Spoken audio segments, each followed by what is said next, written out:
Welcome to Tech Intersect. I'm your host, Tonya Evans, and my life and work exist at the heart of law, business, and technology. Yeah, I've earned a few fancy titles and degrees over the years, but the bottom line is I'm a writer, speaker, teacher, and lifelong learner, and I'm really excited that you've joined me on this journey. So what is Tech Intersect? Well, it's authentic, empowering conversations with really interesting guests who demystify complex topics to prepare you for the future, because your future is now. And it exists where law, business, and tech intersect. Get ready to listen, learn, and leverage. Let's get started. In this episode, I chat with entrepreneur and mental health and wealth expert, Anthony Ware. Anthony's business, Aware Catalysts, focuses on, among other things, a program called Founder Mental Wealth. And that helps underestimated and underrepresented entrepreneurs to decrease burnout and to improve business outcomes. His mission is to help create a world of new generational wealth in mind, body, spirit, time, and money. Time to listen, learn, and leverage. So let's get started.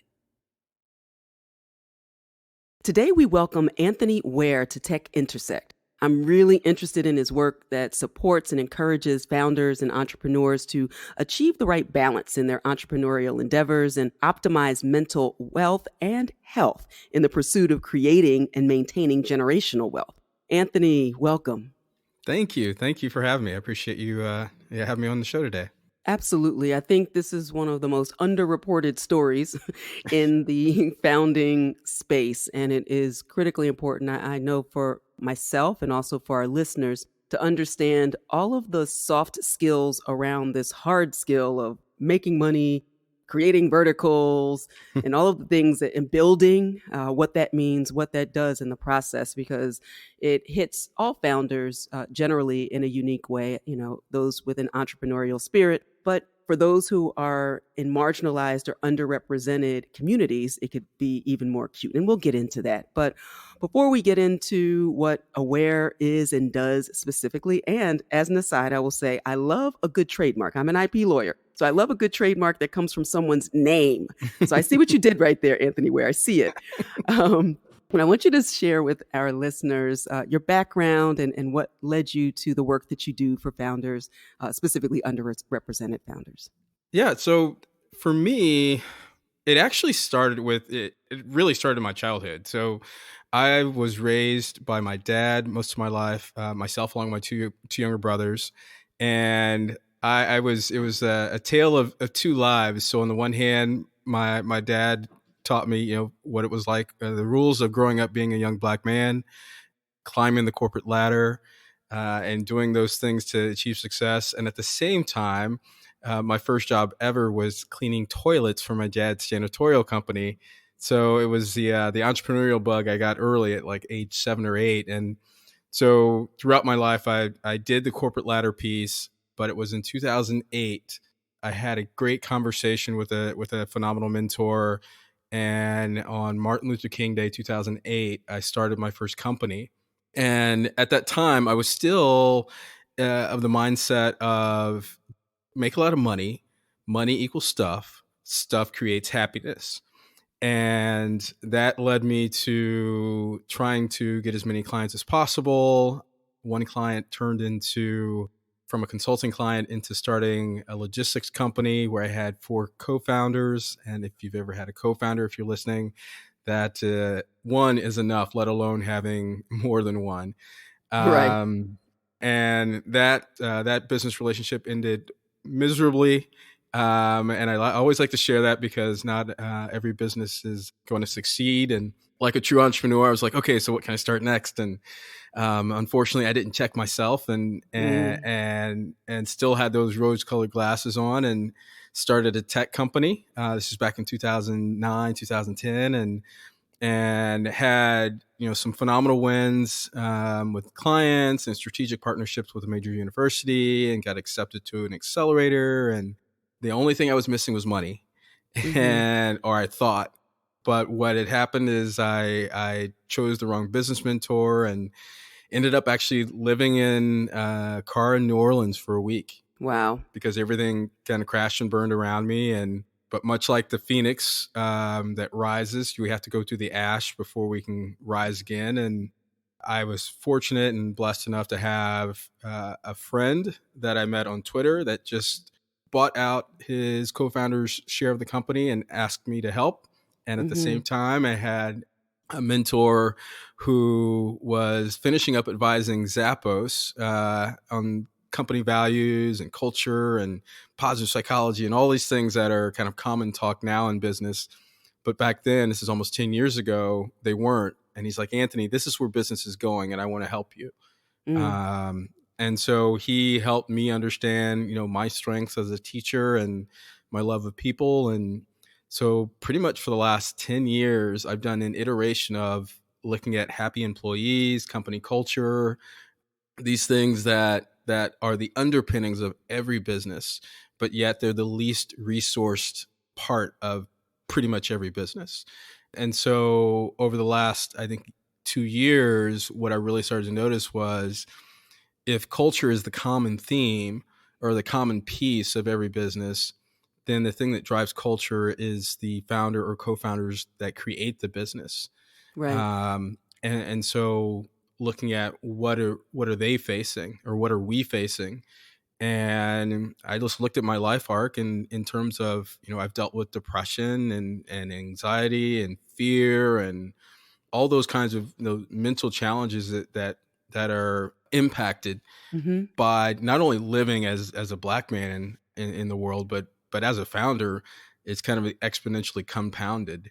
And so that's where we get to today, where my focus to pay the bills. Yes, I still focus on a lot of company culture and things of that nature, but more importantly, my kind of life mission at this point in time is helping founders specifically to understand how to create mental wealth for themselves. And that's, yeah, so that brings us to today. No, that's great, and I love the coining the phrase of mental wealth, which really, that intersection of those 2 areas really drives home the point that you sought to explore in your recent volume 1 of the Founder Mental Wealth Report. So, explain what's in the report. And I think that will give us a great idea of not only more about the challenges that you've mentioned originally, but also what you hope to achieve with the report, what you hope people, how it will benefit or impact founders. And you can even talk about just the process in general of culling and curating all of the information contained in the report. Sure. So with the report, the initial thought behind it was there's a study out that was back in 2015, and it was 240 some odd entrepreneurs, and it's one of the most cited studies out today when it comes to entrepreneurs and how we have 2x times the depression and increased number of suicidal thoughts and many more kind of statistics around that. And what I sought to do is to see what we're doing right. Instead Hmm. of saying what we're doing wrong, let's see what we're doing right. And so when thinking about this initial report, I wanted to see what entrepreneurs, and specifically entrepreneurs who, black, people of color, women, LGBTQIA, and looking into our lives and seeing from the perspective of self-care. And that is the, at least for this inaugural report, that was the only question. Because as with anything, I wanted to start simply and looking at things like when I say self care, it's it's working out or reading a book or watching Netflix and doing your Netflix and chill. Right. And one of the things that actually came out was the number one thing was connecting with friends Mm. as a form of self care. So it goes back to our basic human need of connection with everything going on. And so with the report, I realized my target audience is founders or people that support founders. Hmm. And when I say founders, I mean it in its broadest sense. So I'm not talking about if you just run a startup or if you're a venture capital backed company. It's you have an idea to solve a problem and get paid for that. And you may have a team that's 20 employees, or you may have 5 contractors, or you may have you and a virtual assistant. Right. And from a geographic standpoint, I started with the United States and the United Kingdom because that's where I had relationships. Back to looking at low hanging fruit to be able to reach out to folks to get other folks to complete the survey. I think from a results standpoint, the goal was to have 1,000 founders respond to the survey. But as you're aware, you're aware that's that's a difficult task. Right. Because they're busy founding or whatever it is that Yeah, founders do. Right. exactly. So I was grateful. I'm grateful enough that for this first report, we were able to have 179 responses. 85% of those were from the US and 15% were from the UK. And interestingly enough, more than 60% of those that responded were people who identified, and this is all self-identified, as women. Interesting. So I look at it even in the context of society today when we talk about mental health, it's typically non-male folks who are actually being more active about it, Mm. which that will change. There's a lot of people working for that to change. But for the report, the other reason why I started with self-care is because I think too often we see self-care bannered about on social media and in the news, and there's a lot of people who don't say they if you tell them self-care, they don't know where to start. Right. Absolutely. And so with having self-care be the question and having, your top 10 responses, it's easy to be able to point a founder to the report and say, hey, this is something here's where you can start. It's not the final solution, but here's where you can start. And it gives you at least one thing to be able to help you out. And in thinking kind of longer term, at the beginning when I was describing the report, I was saying that there's a report that's often cited with the 240 some odd entrepreneurs. Mm-hmm. The challenge with that is those 242 entrepreneurs in that report, 70+% were white male. Mm. So from a data and research standpoint, there is no report or centralized set of data around what we face, the collective that I mentioned. Right. And part of me was just kind of actually upset about that. But then I'm like, well, instead of being upset, let's do something about it. And so Mm. that's where this report, I'd say it's the inaugural report. And, this coming year, we're going to do a deeper dive. But with this first one, it's the start. It's not the end. We hope you're enjoying this edition of Tech Intersect. Our conversation will continue in a moment, but first, a word on an exciting opportunity. The Tech Intersect podcast is released to the public every Friday. But as an Advantage Evans member, you'll receive first listen access and live Tech Intersect Connect video chats. Premium members also receive a copy of my ebook, The Gen Xer's Guide to Upskilling in a Web 3.0 World, and unlimited access to the video chat replays and bonus episodes. My pro members, ready to leverage what they've listened to and learned, receive access to the Upskilling Self-Guided course and VIP group coaching calls. So as you can see, Advantage Evans membership adds substantial value to your podcast experience. And there are 3 ways to take advantage, see what I did right there, of all that the Tech Intersect podcast has to offer. So subscribe now and let's listen, learn, and leverage together. And now, back to the conversation. Well, tell us some of the common mental health challenges that founders face and how those are experienced more acutely by founders of color, members of the LGBTQIA plus community. Because I can imagine as you gathered all of the information through the report that there were certainly some common themes and certainly ones that you were aware of even before the report. But would be interesting to know kind of what are the big ticket items in particular that founders should be aware of, look out for, and know that if I am experiencing this, then self-care and some other approaches are of the order of the day. Yes. I'd say the number one thing that is faced is loneliness. Mm, which is different than being alone. But right.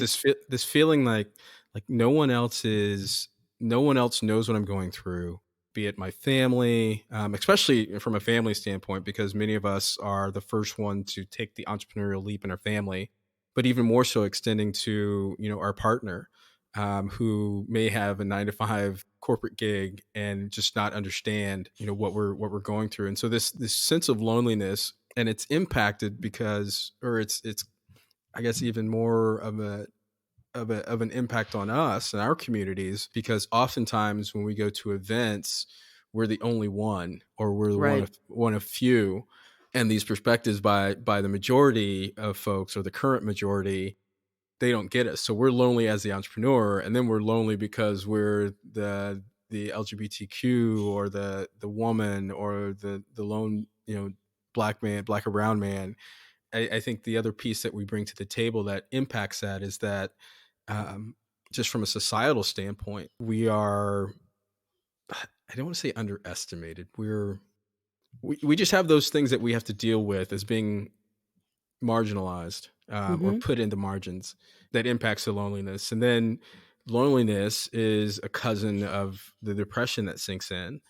Right. Um, and yes, we may bring grit to the table, but sometimes grit covers up the depression that we kind of shrug off as, let's just grind through it. And I think that's, again, going back to growing up for me, it's like, yeah, we don't talk about our mental health, and things like depression are rampant, throughout many of our communities. Right. So it's this kind of this double-edged sword that we're always teetering on. And I say the third piece is more of kind of like a generalized anxiety, Mhm. um, which can manifest in different forms. Some people, like it. I mean, it's, you not be able to make clear decisions, and other folks, you may have to just stay in bed and crawl into a ball all day. Right. Um, and so I think understanding that these are things that happen, and there's no shame in it. There's help. But as founders from our communities, getting help is kind of that's the next thing. It's like, hey, we can self-care all day, but at some point in time we may need therapy of some kind. But as we walk into therapy or think about therapy, I saw a stat the other day that there's less than 5% or 10% of therapists in the United States are black therapists, let alone black men.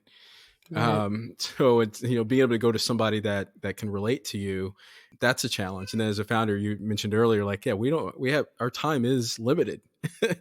Right. um, so trying to navigate a system that is inherently kind of, yeah, I think initially kind of designed against us, but now that we're trying to make it for us, that's just even more work we have to come across. So yeah, it's there is no separation between work and life when society is the thing we do both in, I think. Absolutely. It's well said. And to your point about creating, well, taking the step to get help and knowing when it's not a blue day or a blue moment, or even blue is too nice a word when you're talking about depression, either something that lasts longer than the season for whatever, the requisite thing. Sometimes there's a major loss. Sometimes that could be a person, sometimes that could be financial, a range of things, but knowing when to take that next step.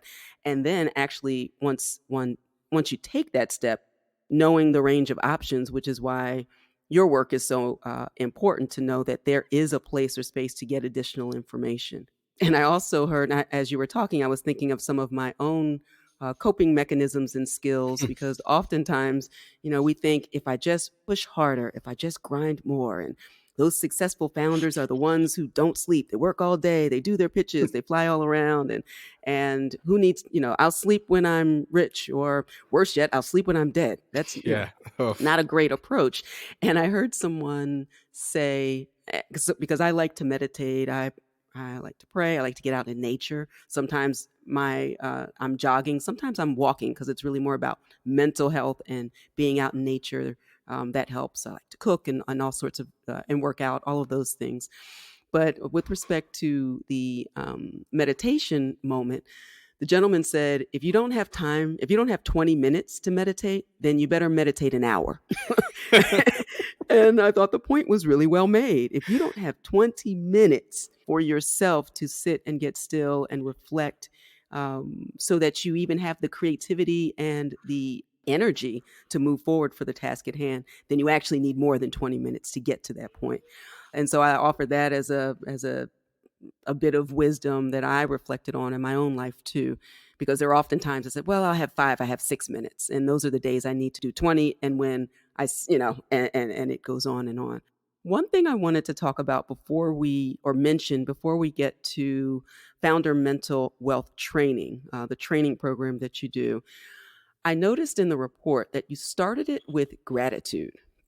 And I loved that. It also reminds me of something you said earlier about starting with the positive, what people are actually doing well.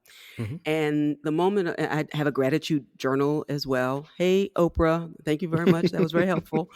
But talk to me about why gratitude is really important and why you chose to start with that at the beginning of the report. For me, I think it's like the essence of who I am, because when even as thinking back as a kid, there's always a part of me that always looks at the bright side of life, is I think the old song or saying, but there's always something positive that you can pull out of life. And you can go into look at like the studies and all these things about, the power of gratitude. But the reason why I like to start with it, because it does put our mind in a different state, Right. and a person's mind in a different state. And whether you're getting ready to do a podcast or whether you're getting ready to start your day, it's that we always have the power to choose how we respond to the day and how we set it up. So I think when it comes to gratitude, I think it's a foundation. Mm-hmm. And I mean, I think even if you're going to go talk to a client, or have a difficult conversation with having to fire somebody, Right. right? It still sets the tone. And I think I'll forever be grateful or start with gratitude, because if you think about it, it's like, it's, to me, it's the opening on a new way of thinking. Mm-hmm. Even in your darkest times, it's something that can help you rise out of it. Maybe not in the way you like or want, Right. but it's definitely in the way you need. That's perfect. Yes. It's when I think of energetically opting into gratitude, there's something even in the worst days, it's difficult to find sometimes. But that's why even just being intentional about writing down the things at the beginning of the day and certainly by the end of the day, what was good Mm-hmm. in that day, not the 17 things that went wrong and all the things that need to be fixed for the next day. And I have found that also helps me sleep better, right? That Mm. I can release those things that I'm most troubled by, along with my lavender scents and all of the other things to help me de-stress and unplugging, but reminding myself or hitting the reset button through gratitude, so that I'm resetting my energy and my attentions, and I'm more likely to sleep well or through the night and to wake up with a different perspective. So I thought that was fantastic, the way that you began the report. And it's a great reminder for us all, I think.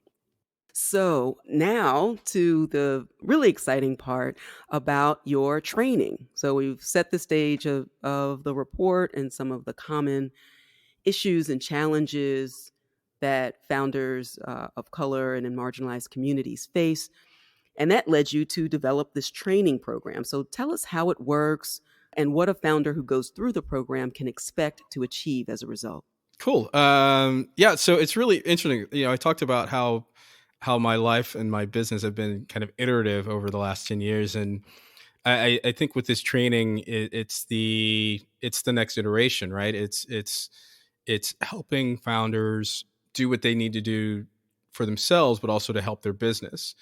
And I think the fundamental piece in looking at this training is looking at it in much the same way that someone would go to a training to help develop an understanding on how to get into an accelerator or get venture capital money or get some kind of investment. In looking at the training, what a founder, the most fundamental piece that we cover is how to set up your own mental wealth toolkit, and I call it toolkit, quote unquote. Hmm. Um, and starting with the basic piece is understanding how to be your own ecologist, right? So understanding what does your current ecosystem look like in terms of your life. So Hmm. where do you grocery shop? Who's in your life? Who are you allowing in your life? What is your business looking like?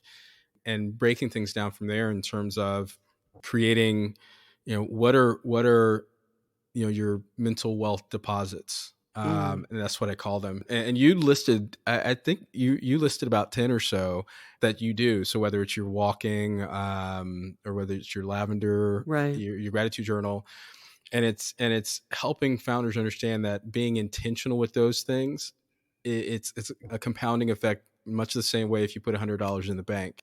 The compounding effect allows you to be able to make better decisions, because your mind is in a better state, and it allows you to get through the tough times. Right. And the reason why I say it's a foundation is because your mental wealth is the foundation of your culture that you create, because the culture of your business is 100% you, Right. as a founder. And then the culture impacts your employer brand, which is why people want to work for your business, to get the right people on your bus. Once you get the right people on the bus, then you have a greater chance of achieving the financial and customer success that you need. So when I look at this training, it's something that, I'm in many ways kind of teaching you to fish. I don't want you to be a long-term client. I truly don't. And my ultimate Right. goal is to put my business out of business. Mm. Um, or at least this business. I'm an entrepreneur at heart, so I'll run some other business. Right. On to the Yeah, next. Right. yeah. But fundamentally, through the reports and through the training, it's to minimize and bring as close to zero the impact of mental illnesses have on founders. Because if we're able to do that, then to me, I look at it, it's the community effect. Founders create businesses.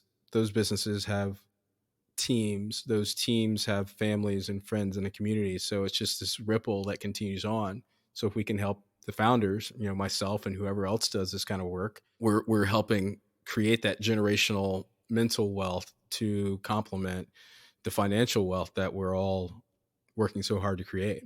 Absolutely. And it's really powerful to tie it to this concept of generational wealth. And oftentimes in communities of color in particular, we are beginning again at each generation. Mm. And so, the other side of compounding is compounding the deleterious impact that it has on communities of color when we always have to start over in the Oh, same yes. generation, right? So Yes. in the same way, we do that from a mental health or mental wealth point of view, and the deficits take so much longer to overcome when we are recreating the same kind of karmic cycles in every generation. And at some point, we have to break that cycle. And Yes. and for now, it begins with us. We are the answer that we're looking for. I'm saying it inartfully. There are better ways to say it, but we are that which we seek, and we have this great opportunity now that's really unprecedented to write the course from a financial point of view, but also certainly from a mental health point of view. Oh, you're totally. Oh, you said it brilliantly. I think it's something where when you look at generations past, yes, they've taken away our financial piece, but I think if we can get when we get this mental piece right, it's the part they can't take away. Um, Mm, it's like my dad, he had a few sayings, but one that stuck with me was, when it comes to education, they can burn the paper, but they can't take away from you what you've learned. right. You know, Absolutely. Absolutely. Well, we could go on and on and on. This has been a lot of fantastic information, very powerful. Thank you so much for your time and your wisdom and your generosity with the information that you're sharing. So please tell everyone how they can connect with you, learn more about your work, participate in some of your programs and trainings, because I know there will be a lot of people to follow up and have questions and looking for solutions after this episode. Yeah, sure. The best way to find me is actually on Twitter, and my handle is the Anthony Ware. So TheAnthonyWare, and that's also my Instagram. But on Twitter, if you have any questions, go ahead and shoot me a tweet. My DMs are open if you want to keep it, something private, especially on topics of what we discuss. And as far as trainings and things of that nature, those are posted on there too. So I'm I'm an open book when it comes to this stuff, and I share my story along the way. So especially so you don't feel alone. And yeah, happy to work with anybody. That's wonderful. And for Advantage Evans listeners, I will be dropping all of the links in show notes and some follow up material as well, so that you can begin to work on and protect not only your wealth, but also your mental wealth, because there is no separation, as Anthony said earlier. And we can't disaggregate our experience, the personal, the professional, mind, body, spirit, and all of that. So let's work on that together. Let's continue to build. Thank you, Anthony Ware, for your time, your attention, and I look forward to continuing the conversation on Twitter with you. Yes. All right. Thank you so much. Now, as I get ready to close this episode out, here's some life work for everyone, especially for my founders out there. I want you to make a list and then make a plan and then execute that plan by making sure you always pay yourself first, not just with bank deposits, but with mental wealth deposits. So in terms of making a list, what are your mental wealth deposits? For me, walking, meditating, exercise, cooking, nature, those are all ways that I sow back into myself. I'm making mental wealth deposits to make sure that I achieve the balance that's necessary for a very busy life. So I want you to make a list of what yours are. If you don't have any, then that becomes your life work for this episode. After your list, make a plan. How are you going to work in all of these deposits on a daily basis, sometimes hourly?